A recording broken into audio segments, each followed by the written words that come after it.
किसी ने बड़े कमाल की बात कही है कि आस्था की परीक्षा तब होती है जब हम प्रभु से जो चाहें वो हमें ना मिले, लेकिन तब भी हमारे दिल से धन्यवाद निकले।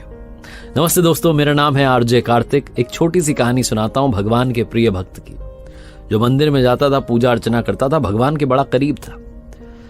एक दिन उसने भगवान से कहा कि भगवान, आप कब तक यहां मूर्ति बन के खड़े रहेंगे? आज आप जरा घूम आइए, आपकी जगह मैं खड़ा हो जाता हूं, अगर आप मुझे आज्ञा दें।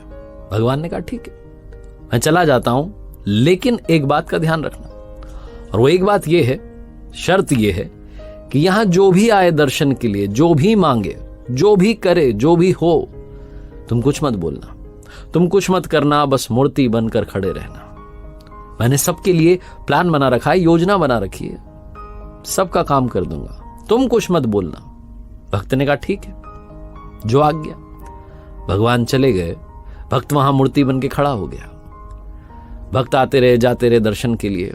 एक व्यापारी आया, प्रणाम किया, प्रणाम करके जब पलटा तो उसकी पॉकेट में से, उसकी जेब में से पर्स गिर गया। व्यापारी ने ध्यान नहीं दिया, वो चला गया। व्यापारी के जाने के बाद में एक गरीब व्यक्ति वहां आया, भगवान को प्रणाम करने लगा और गिड़गिड़ाने लगा, कहने लगा कि भगवान, मेरे घर में खाने के लिए कुछ नहीं है, बाल बच्चे भूखे हैं, कुछ कृपा कर दीजिए, कहीं से पैसा मिल जाए। ये बोल करके, प्रणाम करके जब वो पलटा तो उसे वो पर्स दिख गया। उसने पर्स उठा लिया, भगवान को फिर से प्रणाम किया, दंडवत प्रणाम किया, कहने लगा आपकी तो कृपा है, आपका चमत्कार है, और खुश होकर के वहां से चला गया। ये सब वो भक्त देख रहा था जो मूर्ति बन के खड़ा था और सोच रहा था ये क्या हो गया, चोरी करके ले गया।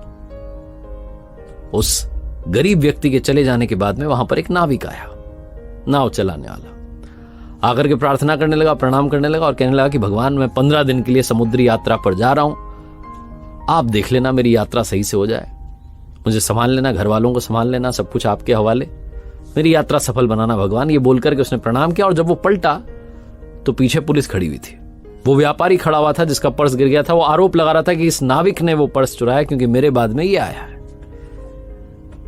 पुलिस वाले उस नाविक को पकड़ करके ले जाने लगे। वो नाविक बोल रहा था कि अरे मैंने कोई पर्स नहीं देखा, ही नहीं मैंने तो कोई पर्स, लेकिन पुलिस वाले सुन नहीं रहे थे क्योंकि व्यापारी का आरोप था।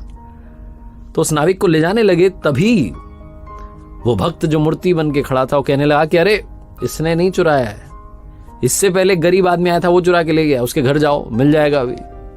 पुलिस वाले पहुंच गए उस गरीब आदमी के घर, उसके घर से पर्स मिल गया, उसको पकड़ के ले गए, जेल में बंद कर दिया।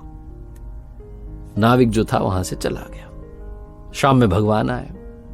भगवान आए तो उस भक्त ने उनको सारी बात बताई कि भगवान आज ये सब हुआ। भगवान ने कहा मैंने तुम्हें क्या शर्त बताई थी?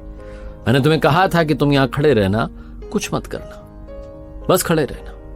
मैंने सबके लिए योजना बना के रखी है, तुमने सारा काम बिगाड़ दिया। उस व्यापारी की जेब से पर्स गिर गया था, उसमें इतने पैसे नहीं थे कि उसका नुकसान हो जाता, वो बहुत बड़ा व्यापारी है, लेकिन वो पर्स जिस गरीब इंसान को मिला था उसके परिवार का खर्चा चल जाता, उन्हें भोजन मिल जाता। वो लेके चला गया था पर्स। उसके बाद जो नाविक आया था, वो नाविक जिस 15 दिन की यात्रा पर जाने की बात कर रहा था, वहां भयंकर तूफान आने वाला था, उसकी जान जानी पक्की थी, उसकी पत्नी विधवा हो जाती।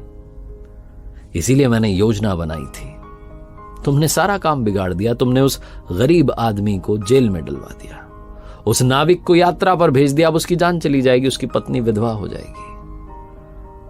भक्त जो था वो जमीन में लेट गया, प्रणाम करने लगा, माफी मांगने लगा कि कुछ तो कर दो। भगवान ने कहा अब तो सब बिगड़ गया। छोटी सी कहानी, लेकिन सार ये है कि प्रभु ने सबके लिए प्लान बनाया हुआ है, योजना बनाई हुई है। तो अगर आपके मन का नहीं भी हो रहा है, जो आप चाह रहे हैं वो आपको नहीं भी मिल रहा है, तब भी आपके दिल से धन्यवाद निकलना चाहिए, क्योंकि उस पर आपका भरोसा प्रगाढ़ होना चाहिए। एक बार फिर से वही बात कहूंगा जो अक्सर आपसे कहता हूं, हमेशा कहता हूं, ऊपर वाले के आशीर्वाद के साथ, अपनी मेहनत और अपनों के प्यार के साथ कर दिखाओ कुछ ऐसा कि दुनिया करना चाहे आपके जैसा।